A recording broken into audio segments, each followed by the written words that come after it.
Hey guys, welcome to the channel. It's Jack with Stronghold Strength and Conditioning.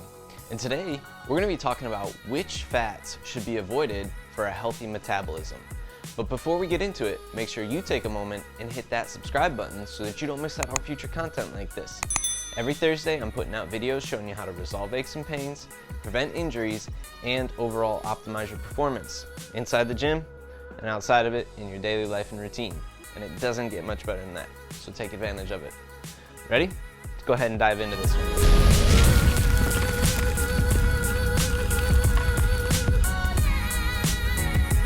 Alright guys, the topic of the day, which fats should we be avoiding if we want to promote a healthy metabolism? And today we're going to be specifically honing in on saturated fats alone, because that's a hearty topic in itself. So are they really the artery clogging, heart attack promoting fats that we really believe them to be? And are they something that we should be avoiding or completely limiting from our diet overall? That's specifically the stuff we're going to be answering today and looking at. So let's get into it here. First off, what are saturated fats? First of all, they're made of carbon, hydrogen, and oxygen, and they are completely made up of single bonds with hydrogen there. So they are strong and stable bonds. That's very important to understand about saturated fats. It is a strong, stable bond held together, and saturated, meaning it is completely filled up and single bonded with hydrogen ions. So what does this actually mean for us when we're eating them or putting them in our body? Well, one of the big keys to take away here is that they do not go rancid when exposed to heat or oxygen. And when you think of our bodies, 98.6 degrees, I'd call that heat, and we breathe in oxygen. So saturated fats right off the bat are a very good source of fat to put in our body if we want to make sure that what we're putting in our body is not going rancid and breaking down. Whereas if you look at mono and polyunsaturated fats, those specifically have double bonds, which are more likely to oxygenate and oxidize when they are broken down. So that is how fats go rancid. They oxidize in the presence of heat and oxygen, and we get some negative byproducts from that alone. So right from the bat there, we already got some pretty big thumbs up for saturated fats. They have the hydrogen ions that are saturating single bonds, and they do not break down easily when exposed to heat or oxygen. So with saturated fats, it's important to understand that they are usually best to cook with. So this could be butter, ghee, grass-fed, of course. We want to make sure that it is good source. Coconut oil, all those are good oils that you can cook with, or fats that you can cook with, that will not break down when you put them under heat when you're cooking. So coconut oil, eggs, meats, dairy, milk, cream, butter, cheeses, those are all things that are containing saturated fats, and of course animal meats and proteins as well. So what is their role in your body?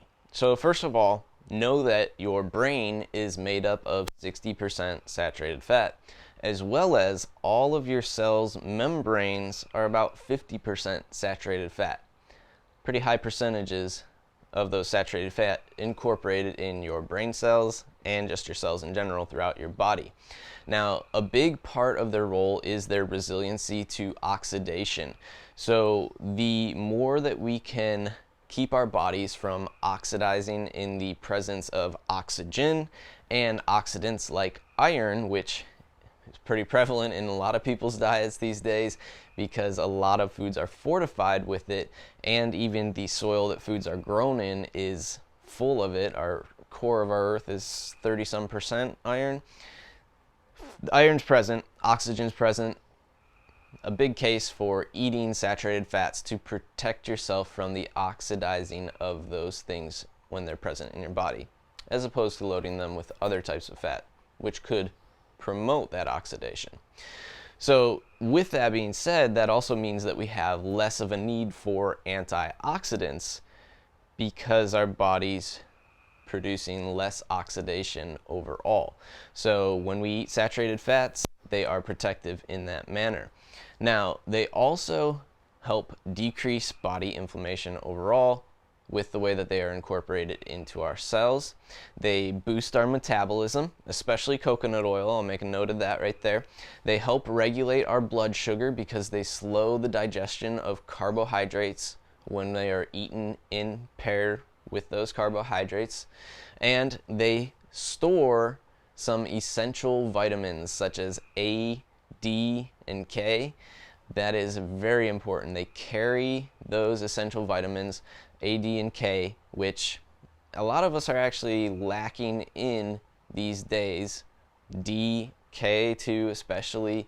That is important to understand because there has been an avoidance of animal meats and saturated fats and that whole story, which we'll get into here in a second here of how that came about.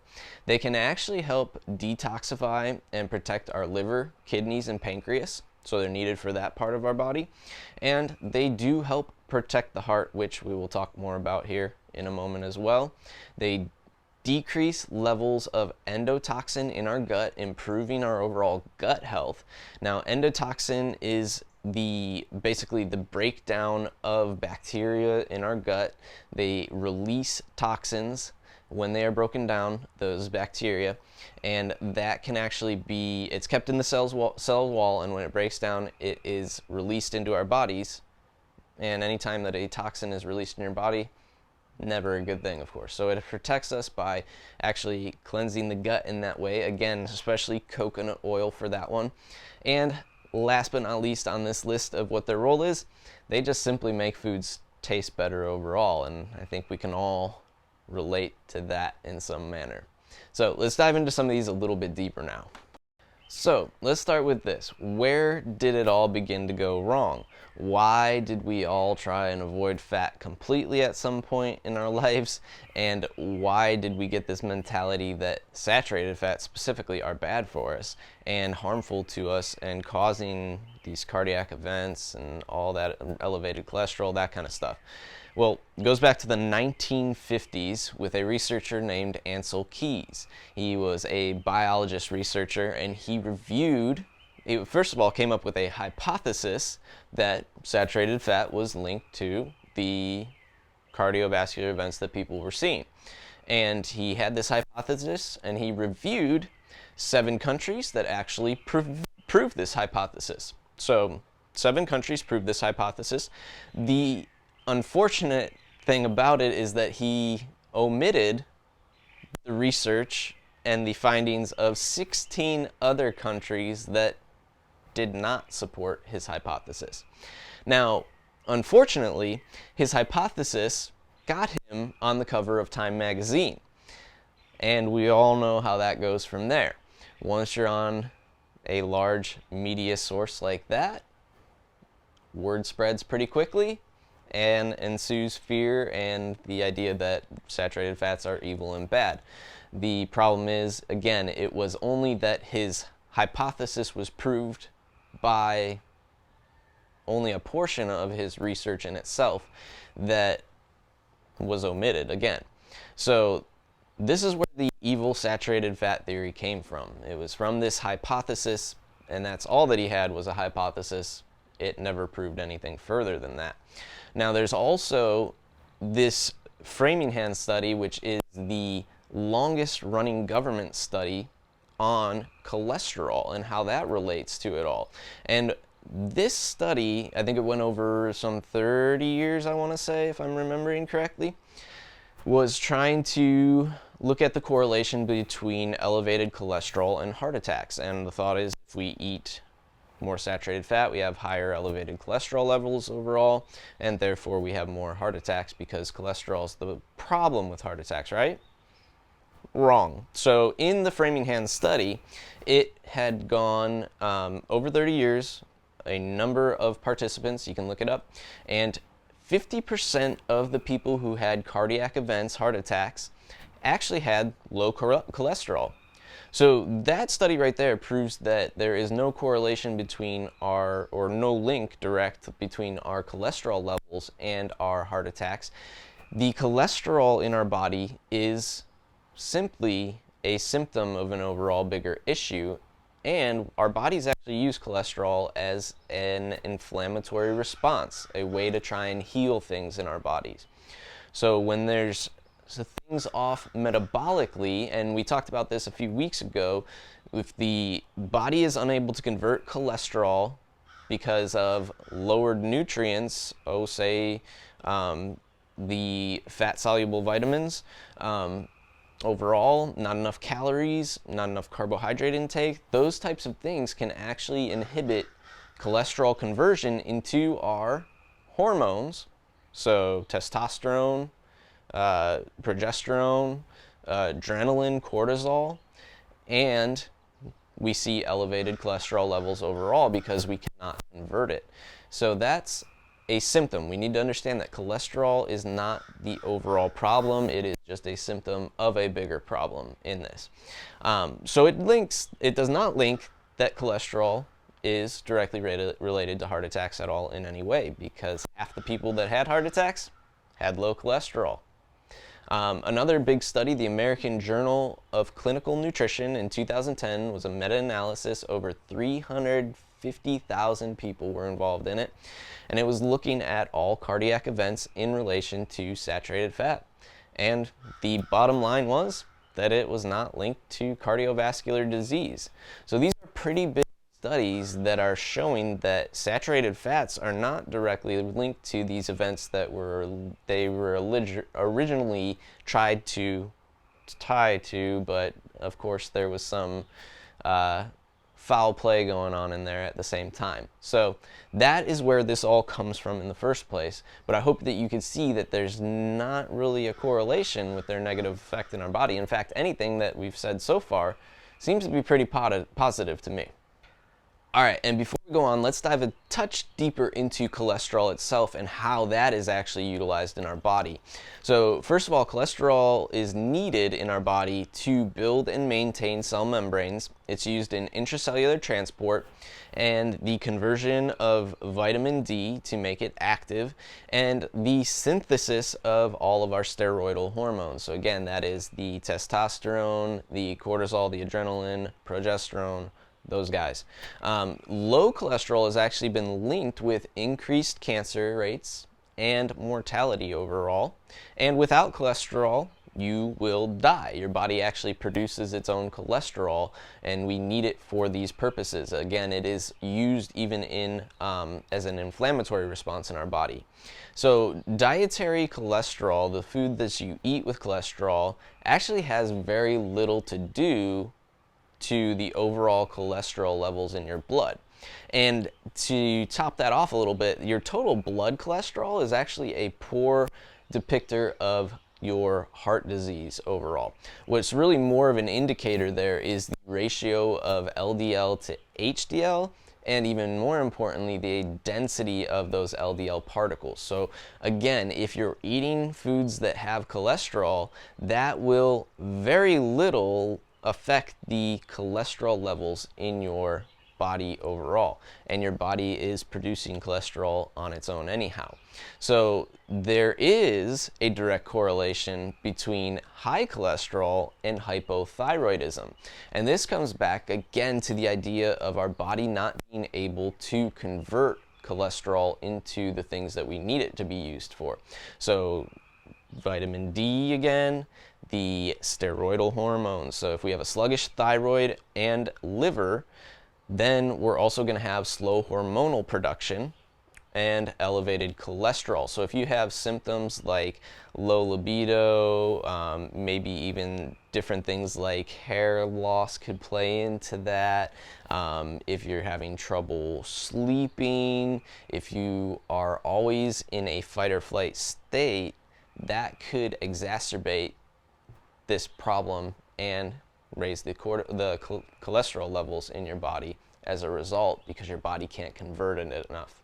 So keep that in the back of your mind as well. So again, cholesterol, we have to think symptom, not problem with. So what does it all mean? First of all, we don't have to be fearful of consuming saturated fat in our diet. there is no evidence really supporting, especially long-term big studies supporting that saturated fat or cholesterol levels are tied to actual heart cardiac events. If anything, the evidence is all showing that saturated fats are protective of your body from oxidation and metabolically supportive. And if we support our metabolism well, what we have to again connect to from a couple weeks ago is that, and if you guys haven't watched that video, I'll link it right here, is that when our thyroid health is well, when our metabolism is well, we are well overall, and we need to really put that in there. So this is metabolically supportive and has protective measures. Our bodies create cholesterol on purpose. We use it. Our bodies integrate saturated fat protectively, and they protect against heat and oxygen, something that we're full of all the time. When we load it with other stuff, you'll see that there's more negative effects, but we're going to talk about that at another time here. So what types are actually best? Again, I've mentioned coconut oil a few times here. One, for the metabolic effects that it has, and two, for the actual endotoxin clearance and gut health that it can actually promote. So that is a big thing there. So with coconut oil, we see an increased metabolic rate. Really cool thing that they actually saw, not intentionally, back in the 1940s was that when the farmers started feeding their cows coconut oil, thinking that they would be fattening them up quicker, they actually produced leaner cattle. So by feeding them coconut oil, the cows got leaner. There you go right there. So it is a metabolic booster.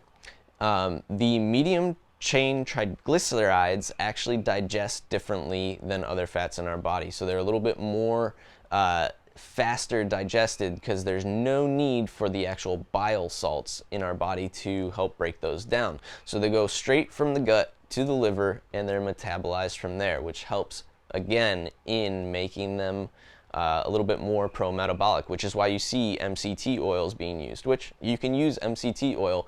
It's basically a more refined version of coconut oil if you don't want to use coconut oil.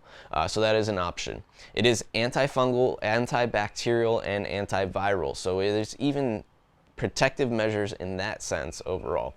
I do recommend refined organic expeller pressed because it is easier to digest, and that is what we want. When things are easier to digest, it's going to promote a healthier metabolism in our body overall because we don't have to fight those digestive processes, and we're not feeding, again, the gut bacteria any fibers that are in there, which is what they eat. So that's what they feed off of.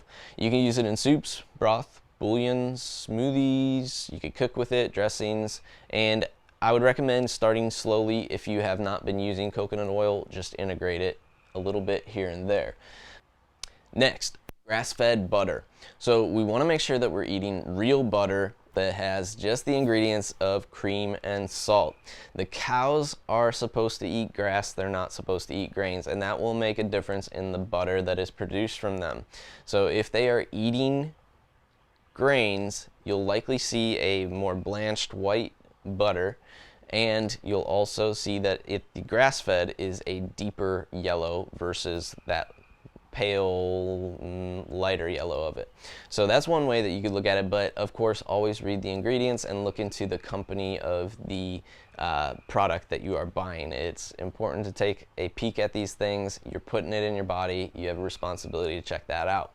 So in butter, this contains short and medium chain fatty acids overall, which both protect against infection, but there's also specifically butyric acid, which is again antifungal and even has anti-cancer properties. So if we're using butter, if we're using coconut oil, these things are again very protective to our body in this way. And they're also rich in the essential vitamins that we do need, A, D, E, and K2. These are all those fat soluble vitamins, but also contain manganese, zinc, chromium, copper, and selenium. So lots of nutrients packed into that grass-fed butter there. Get some. Grass-fed ghee butter. So ghee butter is clarified butter, which basically has all the milk solids and water removed from them. Otherwise, it's pretty much, the same thing as butter overall. This is, first of all, delicious. If you've never used ghee to cook with, it does make things a lot juicier tasting, and there's just a nice creamy flavor to it overall. So I do recommend it to cook with, especially with meats that tend to come out a little bit drier. That can be helpful. It has a very high smoke point, so again, very resistant to heat and oxidation in that way, and rich in vitamins A and K2, which are both essential for your bone health overall. Cacao. Yes, I'm telling you that chocolate is good for you as long as it is a good source and that it is a high percentage of cacao. So chocolate, first of all, is rich in magnesium and other antioxidants. Raw cacao powder is probably your best source if you can get your hands on it, but if you prefer to eat yours in the form of a chocolate bar, I recommend 70% or higher containing the cacao. The ingredients should only be cacao, sugar, vanilla, and salt. You do want to check. Even organic bars, ones that are really marketed well, hide the fact that they contain soy lecithin, gums, carrageenan, and other additives. So you really want to check your label if you are getting it in the form of a chocolate bar. We've been getting Alter Eco, if I'm saying that right, and that is a pretty clean brand from what we found so far. There were other ones that we were trying that we discovered had the bad stuff in it, those extra additives. So be very careful if you are getting a chocolate bar. Again, 70% and up from there, which if you haven't eaten dark chocolate before, it might take some time to build that tolerance up to eating a higher percentage of it, but I guarantee your taste buds will change over time as you do incorporate little bits of that. You might even start actually loving it. Alright guys, so the main takeaways that I want you to have from today's video are essentially that, first of all, saturated fats, carbon, hydrogen, and oxygen with single bonds, and single bonds equal stability, especially in the presence of heat and oxygen. So it makes them ideal to cook with. They have the benefits of an increased metabolic rate when you're eating them. They detox the liver, the kidneys, the pancreas, the gut. They protect against oxidation of polyunsaturated fats. So even when you eat saturated fats in the presence of polyunsaturated fats, because we can never completely eliminate polyunsaturated fats from our diet, and we'll talk about more about this. I'm going to go into this one in another video, kind of a sequel to this one, so stay tuned for that. I'm going more in depth on mono and polyunsaturated fats in that way. But saturated fats are protective to the oxidation of other types of fats, just know that. They're in eggs, grass-fed beef, lamb, bison, and milk, cheese, and dark chocolate. All those things contain saturated fats, so we do want to incorporate them into our diet. And they are not the artery clogging, heart attack inducing fat that was once claimed years ago. We need to eliminate that thought process from our minds, because that is not true at all, and it was based off of false information in the first place. So the right saturated fats, that if you're choosing the right ones, they will actually decrease your cholesterol. They'll help you heal your body overall, and overall decrease your risk of heart disease and cancer. So they can have a completely opposite effect to what they were originally thought of. If you guys like this video, make sure you let me know by clicking that big thumbs up down below, and take a moment to share this one with a friend. You know that this is a mindset that a lot of people still struggle with. Pass this information along, because we are actively doing damage to ourselves, eating the wrong types of fat and destroying our metabolism, which is our overall health, and we just got to stop it. We got to turn it around here. So share this one with a friend, make sure they get this information as well. If you have not already, make sure you take a moment and hit that subscribe button so that you don't miss out on future content like this. Every Thursday I'm putting out videos showing you how to resolve the aches and pains, prevent the injuries, and overall optimize your performance inside the gym, outside of it, in your daily life and routine. Welcome to the Stronghold Army. I'll catch you guys next week.